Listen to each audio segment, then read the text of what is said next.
Holy moly, what is going on, people? Hope you're all doing well. Welcome back to more esports talk, and I'm sure you guys can read our first CDL championship has now been won by none other than the Chicago Huntsmen over the Dallas Empire, the two favorite teams heading into the weekend. But Huntsmen show their dominance, I would say, almost the entire weekend long. Did you guys enjoy it? Because I certainly did. I would say it went, fairly relatively to what we thought the plan would be in form of your top teams out there. Alongside that, though, there were plenty of close series and closer than I think a lot of us expected. Although, yes, Huntsman and Empire were your two favorite teams, they almost barely made that grand final in the first place. But it will be Chicago Huntsmen taking Dallas Empire not once but twice throughout the weekend, all of which on Hector Rodriguez's birthday. Could it be more perfectly timed? I have no idea. But speaking of which, yes, they take them 3-0 in the grand finals, 3-1 in group play. Formal's already talking about the mental advantage the Huntsmen have over the Empire so far. And throughout that group play, the first series they met up in, it was actually Scump already in the ears of the Empire. Besides that breakdown of the grand finals, I would say,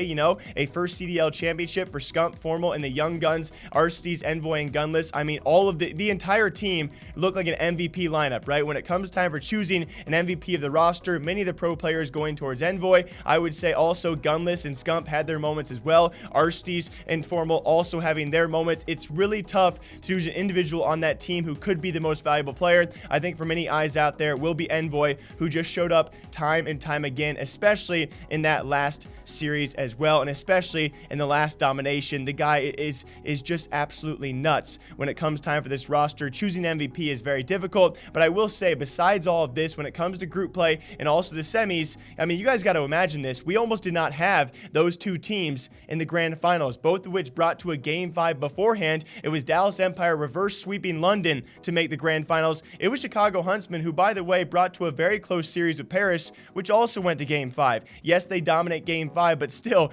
nonetheless, we almost did not have the grand finals we did. I would say overall an amazing event. When you look back towards the group play as well, you have LA and Toronto going winless. Again, no offense to those rosters. I would say not many teams surprised by that. And of course, you have New York only winning one series alongside Seattle. Seattle get their first win in search. If you want to take too much away from that, New York, to me, I would say is also still very concerning. We have one series so far throughout the year, and when it comes down to facing off against a team like Paris, you take them in your first matchup, I would say relatively handedly, and then you lose brutally to them in your second matchup. Many pros will say it's hard to beat a team twice, but New York, to me, is very, very off kilter so far, and we'll see if they do make changes. I don't expect it to be in our next launch weekend or their next launch weekend, but still, when it comes time for teams you expect to be still a top 16, they are struggling, and not many people will deny that. But alongside everything else, when it comes time to breaking down results, a bunch of close series, a bunch of results that I did not expect, especially when it comes to game 5s. It will be Chicago Huntsmen, though, taking down Dallas Empire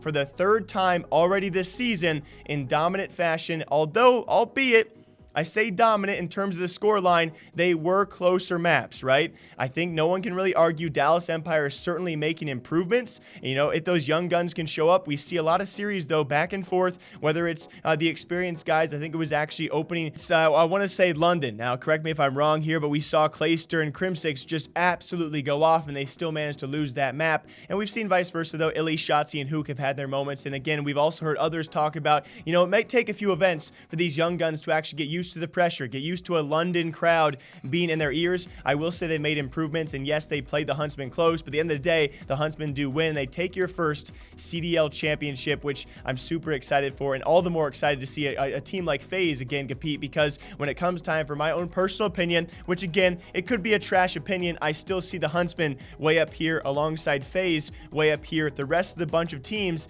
they seem to be taking and giving back and forth, if not, individual maps, plenty of series, especially when it comes time for a team like New York or Paris or London. They all are going back and forth and back and forth. I think we have two dominant favorites after this home launch weekend, or this first tournament weekend, I should say, and Atlanta wasn't even there. So we'll certainly see once those two teams, Huntsman and FaZe, do actually face off again, who the best team currently is. What did you guys think of the weekend, though? Also, closing statements as well. CDL, we need trophies.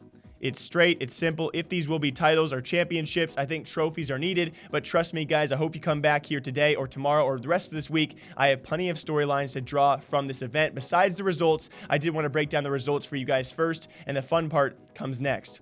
What did you guys think about this opening tournament weekend besides home launch weekend? I would say fairly strong. By the way, peak viewership did actually increase from the first home weekend to the first tournament weekend. You know, weekend MVPs for me, probably going to be Envoy alongside Dens and also Wuskin. I felt so utterly terrible. That guy was really popping off. For them to lose that series in front of the home crowd, again, probably the most emotional moment we've seen so far throughout CDL, and it's this early on. And I will say, I'll throw a fourth one out there. I was going to say Gunless until Envoy started popping off as well. So 4 MVPs for me. What do you guys think about this? I will say another successful weekend, and again, more storylines coming soon. Until then, drink your coffee.